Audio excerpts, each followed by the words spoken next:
Today we're going to talk about the potential of World War III. I'm going to bring back Professor Jean here again. I featured him a few times already. I like to use him because he makes short video with easy to understand bullet points.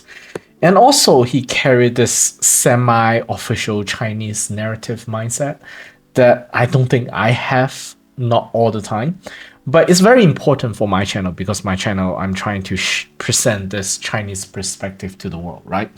So he made a short video 2 weeks ago regarding the potential of another world war. Let's see what he says here. There are many talks about potential World War III scenarios in Chinese social media last few weeks. Even the scholars, who I consider to be conservative and cautious, are also discussing the chance of massive escalation of conflict in the coming years. So perhaps we should touch on this subject as well. Humankind has avoided another world war since World War II. We had several decades of Cold War, but like the term described, it's a Cold War, not a hot war. At least not directly between superpowers. During the Cold War, there are many geopolitical tensions across the world, but it's better than another world war. One of the main reasons that World War III did not break out is because nuclear weapons served as a balancing factor. The fear of nuclear war forced the West and the Soviet to maintain mutual respect and not to push confrontation to the limit. We have to always remember that war is an extension of politics, and politics is built and operated by people. So with nuclear weapons guaranteeing the annihilation of people, there's no point to push nuclear powers into war since nobody will win. So it is fair to congratulate all of us human beings that we are able to maintain peace, at least in the majority part of this planet, and avoid nuclear destructions. We're talking about 80 years after the invention of such a destructive weapon, nuclear weapon that is. The second reason that we avoided World War III is because of a bipolar world. This is what I would consider the preferred balance on the international stage. So if we consider three scenarios, unipolar, bipolar, and multipolar. Speaking purely from the international security and safety point of view, the preferred scenario is a bipolar world. In a unipolar world, the unipolar leader often becomes uncontrollable because there's no check and balance. I'm the strongest and can do whatever I want. That kind of mentality. A multipolar world, however, is also dangerous because there might be miscalculations between great powers, leading to chaos. After the Cold War, the world has entered a US-led unipolar world. It's not a full-swing unipolar world, but an awkward one, in which many smaller countries still have enough capability to stir up trouble. Okay, I need to pause here for a second. So what he meant by an awkward unipolar world, maybe the translation here is not right. What he meant is that if you look at the Soviet Union, for example, its control over the Warsaw states is more or less absolute in comparison to today's US-led unipolar world, right? Or let's say China. Many Chinese knew that China was supposed to be 10, 20 separate independent countries in the ancient time over 2,000 years ago, but were later on unified by the Qing dynasty around 300 BC. After that, unification has always been a default geopolitical condition for China. So the imperial controlled Chinese central government over all its provinces or previous states are absolute. But the US unipolar world is a softer one, not so extreme. There are wiggle rooms for many countries. Now let's continue. The notion of unipolar world is a dangerous one. even structurally speaking. Another huge risk we are talking about today is the spread of nuclear weapons. Outside of the 5 permanent security member states of the UN, India, Pakistan, North Korea, and Israel are the 4 known other countries that have nuclear weapons. Whether you like it or not, this adds to more uncertainty. So overall, the unipolar world from my perspective is less ideal than the Cold War, the bipolar world. The talk about potential World War III come from several factors.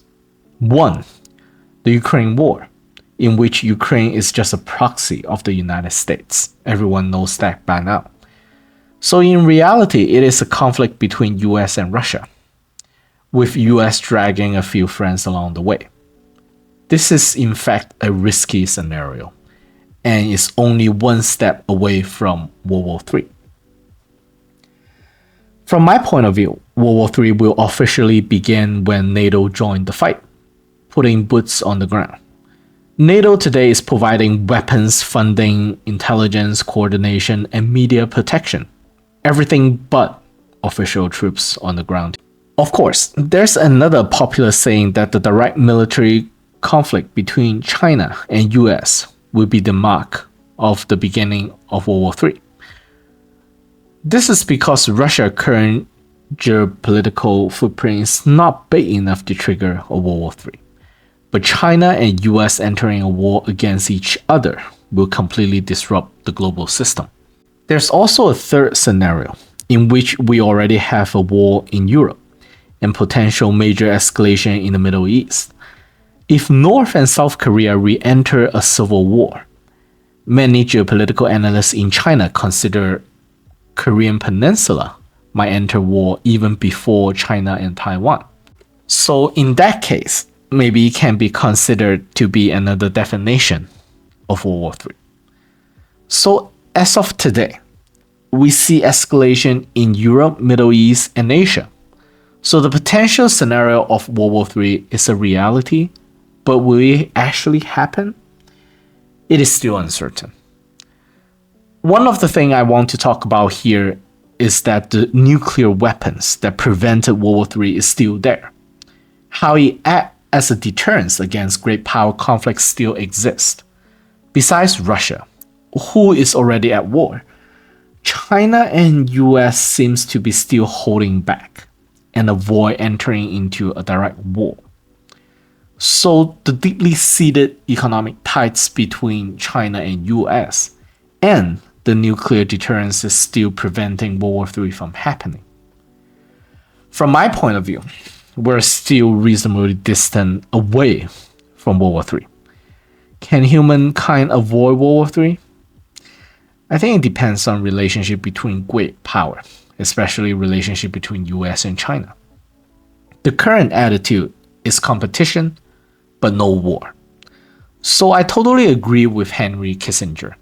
His famous book, Nuclear Weapons and Foreign Policy, which stated that nuclear weapon is a beneficial factor to prevent war between the US and the Soviet. What I see today is that nuclear deterrence is still there between great power, but the effectiveness of that deterrence is reducing. This is due to what I just said. There are several countries that have nuclear weapons, not just the original few. Another issue is that the powers today in the world are more evenly spread out and not condensed as it was during the Cold War. Due to these factors, it is fair to say that we are closer to World War III than we were during the Cold War. Let me give you guys my own take on what Mr. Jin said here. First, let's talk about the 3 world order, okay? Unipolar, bipolar, and multipolar world. In order to get a good discussion on this topic, all of my audience need to think as unbiased as possible, okay? Because if you guys remember the video I made a few months ago on the changing world order, I mentioned that pre-World War I, Imperial Japan and Imperial Germany, for example, want to improve their position in the world, right?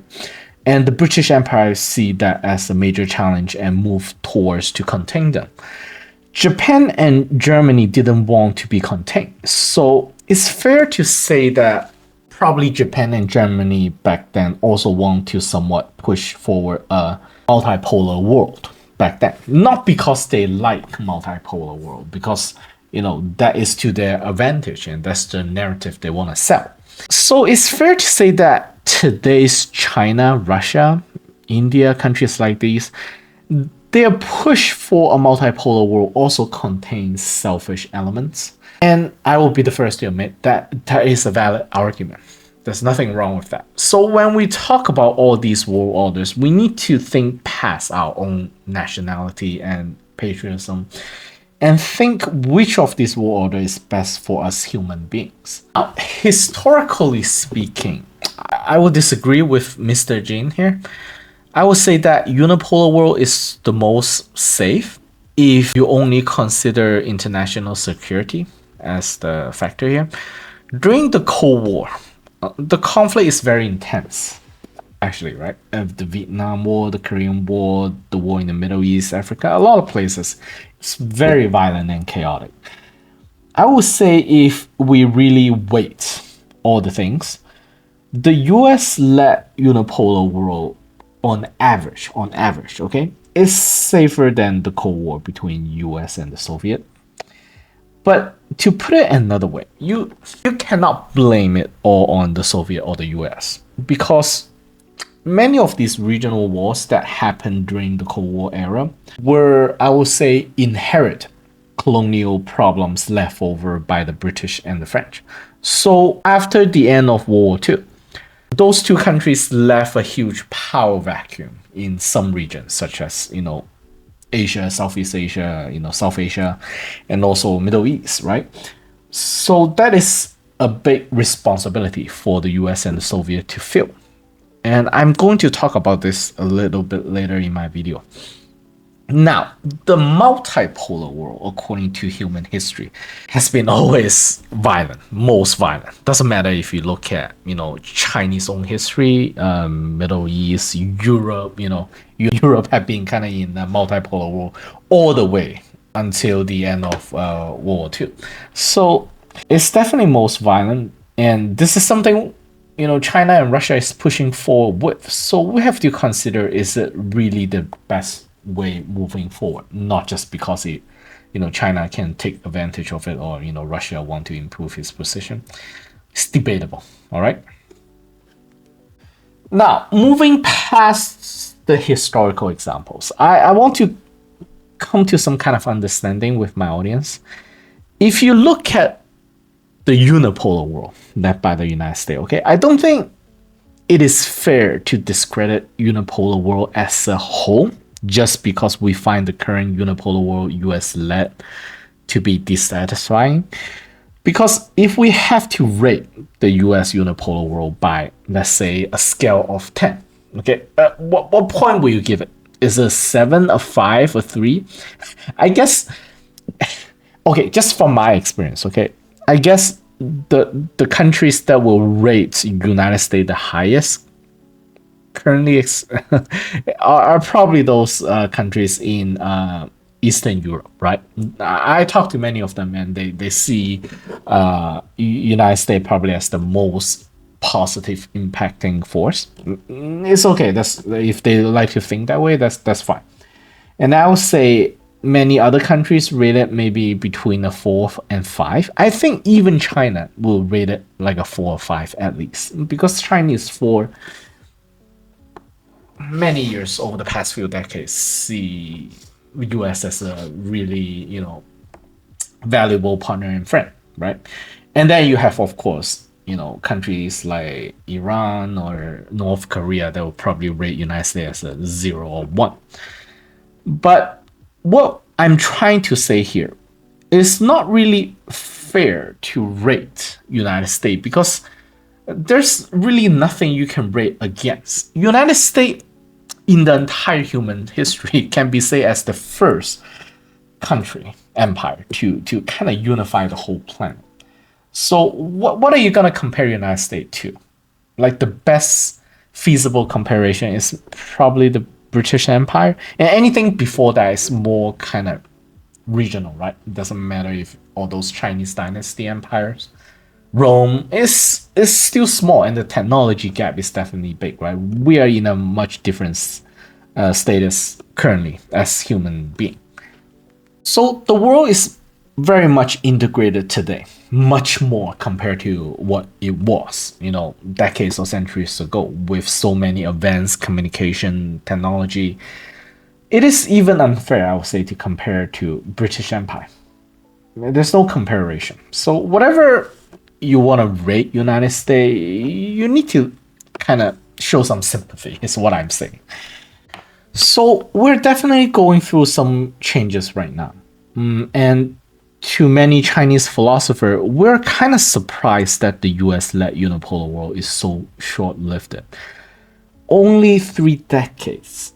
And it should have lasted a few more decades at least. The current containment strategy tactics US is using against Russia and China, this really accelerate the end of the unipolar world and, force the multipolar world to come onto the stage.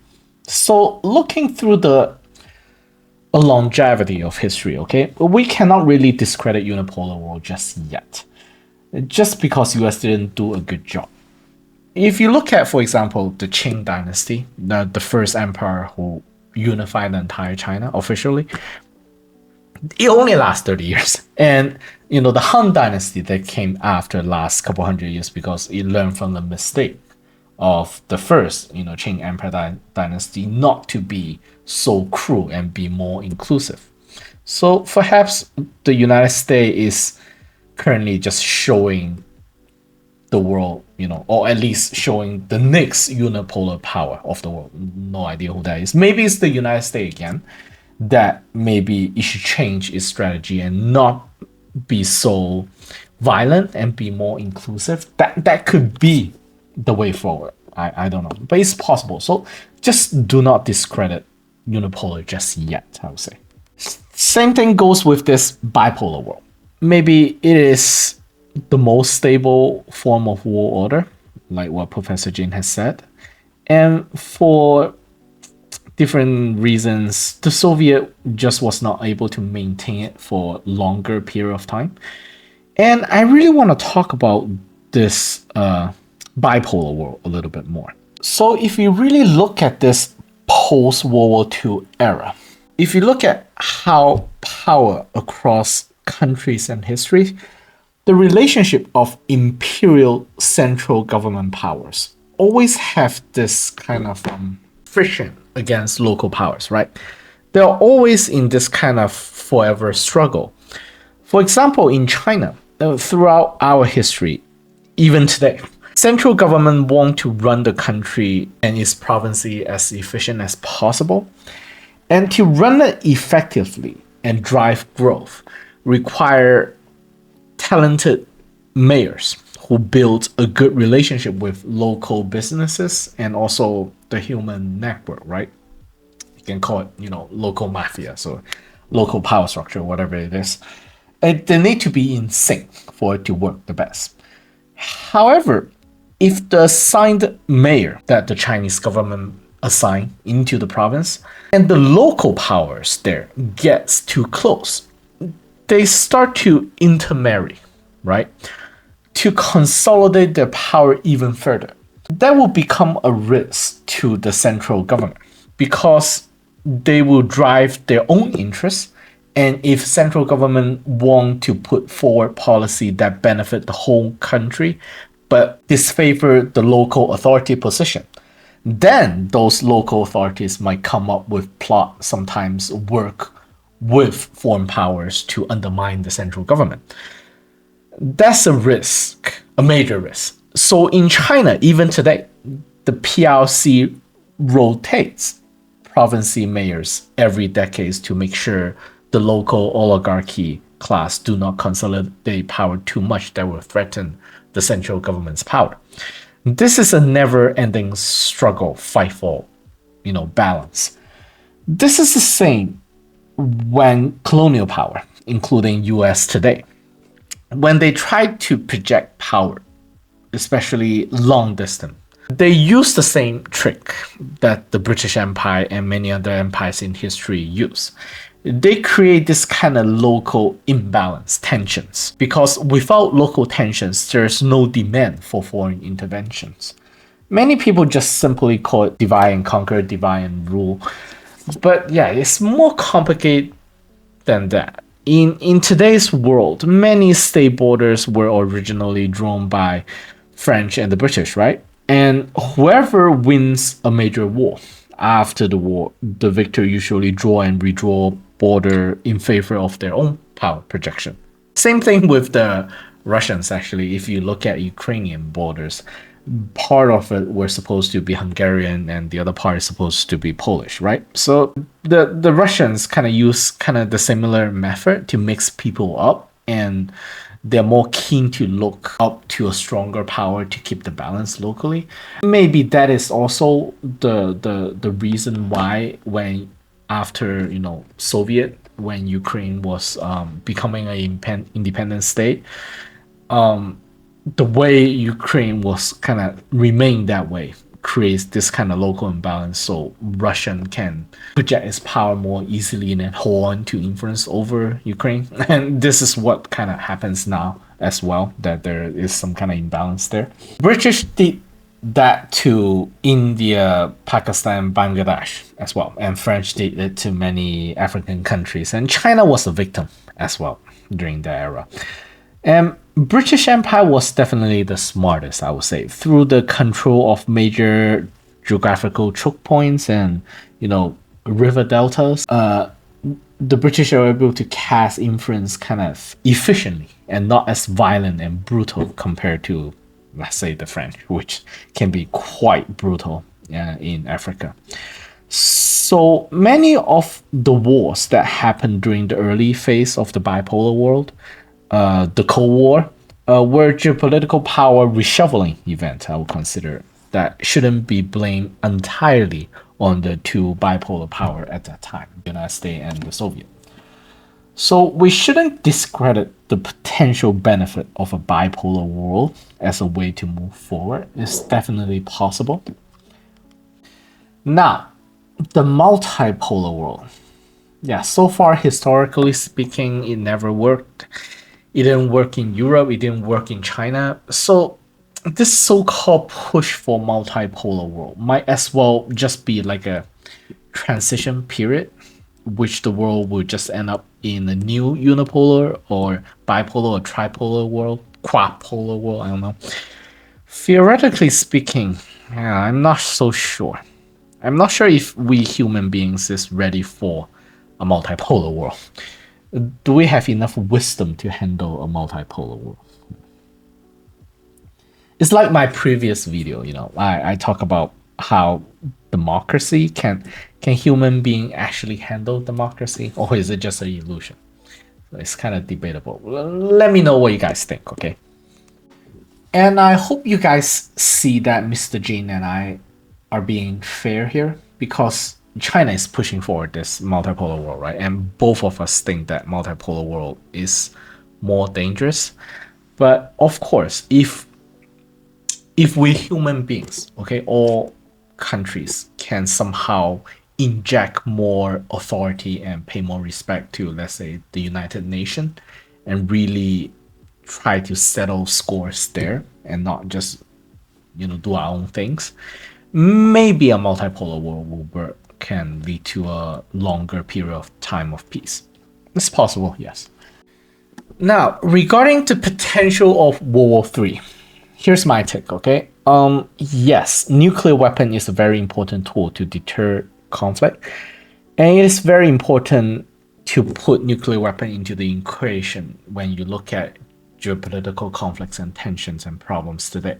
Now, my second point, which Professor Jin didn't emphasize too much, is that during World War I and World War II, those are extremely massive and deadly wars, because it was not just countries fighting each other, it was basically major colonial empires fighting each other, who end up conjuring all the strength of its colonies to fight those wars.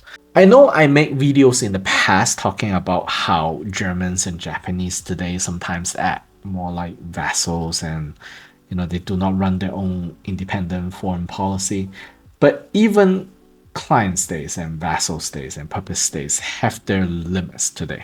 Yeah, it's not easy to find that many, Zelensky and install them into all those countries, and people might revolt and not go along with it. So if a war broke out between, let's say, China and US over Taiwan, it's hard for me to think which other major power will involve its own population into fighting such a war. I know US-led propaganda is strong, but there is still distance between disliking China and Russia in relationship to, let's say, sending your own husband and son to fight such a war. If you look at Ukraine, it's a very good example, right? We have media saying that, the unity of the NATOs, but so far, no country want to officially just walk into Ukraine and start helping Ukrainian to fight the Russians. So if those European powers don't even want to do that, which one of them is gonna ship their, soldiers to Taiwan and fight the Chinese? So I don't think that's going to happen. During World War II, many of those countries are basically colonies, right? They don't have any choice whatsoever. They have to fight or contribute. But I have to agree with Professor Jin here that the nuclear deterrence is weakening. It seems like people today do not fear nuclear weapon as much as, the older generation did. So that is a problem. So this is how I would like to summarize all these things together and see if you guys agree with me, okay? The conflict will continue to escalate over the years. I think that's very likely, with or without United States collapsing inward. So how do I put this? Because even if United States says, screw it, and you know what, we're just gonna pull all our troops back from around the world and we're gonna run our own country. Whoever come to us, we're just gonna nuke them.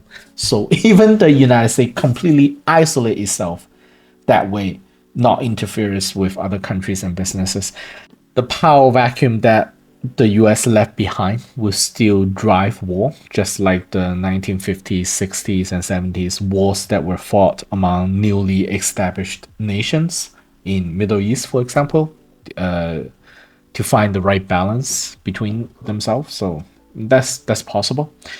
The second point, the chance of another world war happening like World War II is extremely, extremely unlikely, because great power influence over smaller states are not as dominating as before, not like during the colonial power era, right? However, that being said, I think the chance of nuclear weapon being used sometime in the future is more likely. More likely than, let's say, great powers fighting each other directly or another world war. Because I can see that nuclear weapon might be used as a way to draw the final red line. Because, for example, today, how I see it. Again, this is just my perspective. US and Israel is really pushing hard on some other countries' red line. So it's not, I can see that happen, when some of the smaller countries such as North Korea and Iran really feel threatened.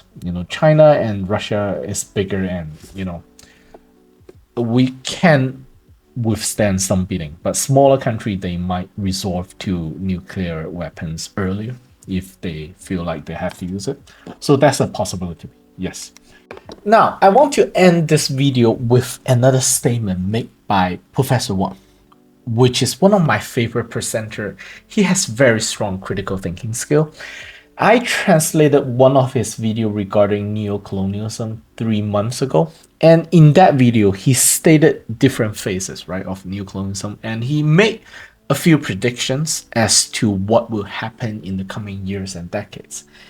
I watched it and I translated it, but I left out the last part of that video because I feel like, at least at that time, I feel like it is too sensitive for my channel. But you know what? Today I'm going to translate it because my channel and many other YouTube commentators are running into censorship, and I might as well just say that when I still can. He said that the chance of a full-scale mechanized World War III is very unlikely because, the ones that look like, World War II. It's very unlikely because of the current hegemon and its major allies are too deindustrialized. So he said that most likely thing to happen is the war will be fought in informational space through massive amount of covert operation, sabotage, and assassinations. And he highlighted assassination several times. What happened in the past few months really gets me thinking towards that direction. Press the like button, subscribe, and I'll see you guys in the next video.